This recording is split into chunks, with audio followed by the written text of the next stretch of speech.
Sebelumnya, Assalamualaikum warahmatullahi wabarakatuh.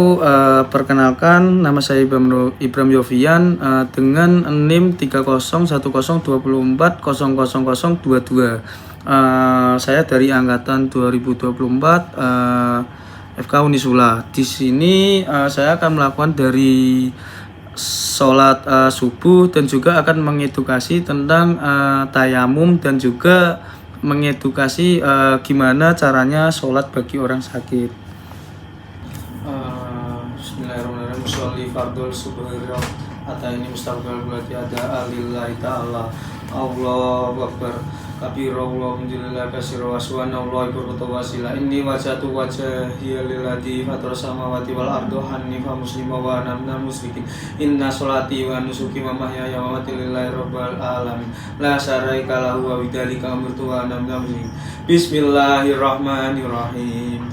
Alhamdulillahi rabbil alamin arrahmanir rahim maliki yaumiddin iyyaka na'budu wa iyyaka nasta'in ihdinas siratal mustaqim siratal ladzina an'amta 'alaihim ghairil maghdubi 'alaihim waladdallin amin. Bismillahirrahmanirrahim.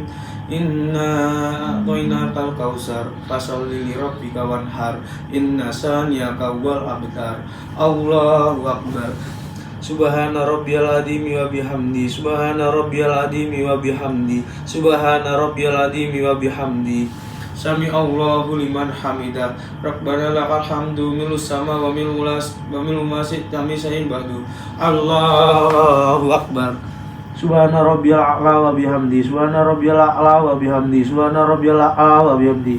Allahu akbar. Rabbi firli warhamni wa jburni warfani waryukni wahdini wa afini wa'fu anni.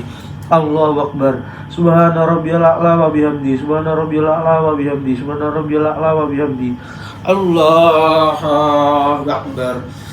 Bismillahirrahmanirrahim. Alhamdulillahi rabbil alamin ar-rahmanir rahim maliki yaumiddin iyyaka na'budu wa iyyaka nasta'in ihdinas siratal mustaqim siratal ladzina an'amta 'alaihim ghairil maghdubi 'alaihim waladdallin amin. Bismillahirrahmanirrahim.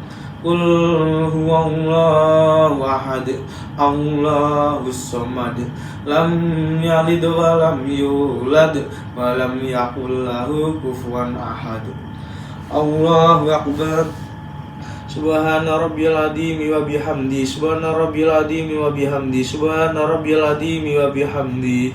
Sami Allahu liman hamidah. Rabbana lakal hamdu mil'us sama wa mil'u la syi'ta min syai'in ba'du. Allahumma hdini fiman hadait wa afini fiman afait wa tawallani fiman tawallait wa barik li fima a'tait wa qini bi rahmatika syarra ma qadait. Wassallallahu ala sayyidina Muhammadin nabiyyi ummi wa ala alihi wa sahbihi wa baraka wassalam. Allahu akbar. Subhana rabbiyal a'la wa bihamdi subhana rabbiyal a'la wa bihamdi subhana rabbiyal a'la wa bihamdi. Allahu akbar. Rabbi firli warhamni wajburni warfa'ni waryukni wahdini wa afini wa'fu anni. Allahu akbar. Subhana rabbiyal a'la wa bihamdi subhana rabbiyal a'la wa bihamdi subhana rabbiyal a'la wa bihamdi. Allahu akbar. At-tahiyyatul mubarakatus sholawatut thayyibatu lillah. Assalamu alayka ayyuhan nabiyyu wa rahmatullahi wa barakatuh. Assalamu alayna ibadillahi sholihin. Asyhadu an la ilaha illallah wa asyhadu anna muhammadar rasulullah. Allahumma ja'alni minal awwabin wa ja'alni minal mutatahhirin wa ja'alni min ibadikas sholihin. Allahumma inni a'udzubika min adzabil qabri wa min adzabin nar wa min fitnatil mahya wal mamat wa min fitnatil dajjal ya muqallibal qulub sabbis qalbi ala adini. Assalamualaikum warahmatullahi wabarakatuh. Ya, Di sini saya akan melakukan edukasi, di mana yang akan saya edukasi yaitu tentang tayamum dan juga sholat bagi orang yang sakit. Pertama dari tayamum terlebih dahulu. Untuk pengertiannya, tayamum itu adalah bersuci menggunakan debu yang suci sebagai penggantinya wudhu atau mandi wajib ketika tidak dapat menggunakan air karena alasan yang dibenarkan syariat, seperti sakit yang dapat bertambah parah jika terkena air, tidak tersedia air, atau penggunaan air yang akan membahayakan kondisi kesehatan. Nah, untuk syarat tayamum sendiri itu yang pertama itu ada yang namanya beragama Islam. Terus yang kedua ada uzur yang membolehkan tayamum, seperti sakit atau mungkin tidak boleh terkena air. Terus ada juga menggunakan debu atau permukaan bumi yang suci dan dilakukan setelah masuk waktu sholat.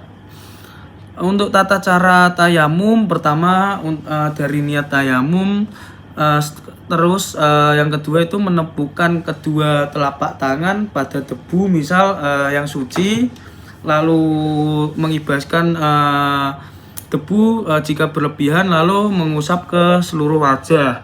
Setelah mengusap ke seluruh wajah, menepukkan kembali, lalu kedua telapak tangan hingga pergelangan tangan.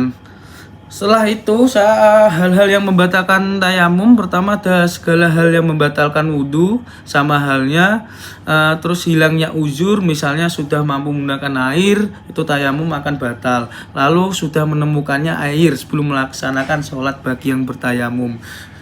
Terus untuk yang kedua, di sini saya akan mengedukasi sholat bagi orang yang sakit. Nah, tata cara sholat sesuai kondisi. Misal dia masih mampu bisa berdiri, melaksanakan sholat seperti biasa dengan berdiri. Terus yang kedua, misal dia itu tidak mampu berdiri, sholatlah dilakukan dengan duduk. Lalu jika tidak mampu duduk, sholat dilakukan dengan berbaring menghadap kiblat jika memungkinkan.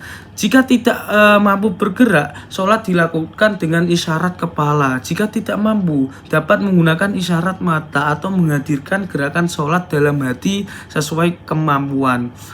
Lalu rukuk dan sujud. Jika mampu, lakukan seperti biasa. Jika tidak mampu, rukuk dan sujud dilakukan dengan isyarat. Posisi dibuat lebih rendah daripada rukuk.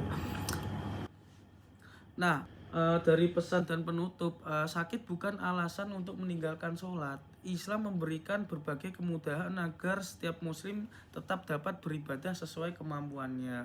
Allah Subhanahu wa Ta'ala tidak membebani seseorang melainkan sesuai dengan sesanggupannya.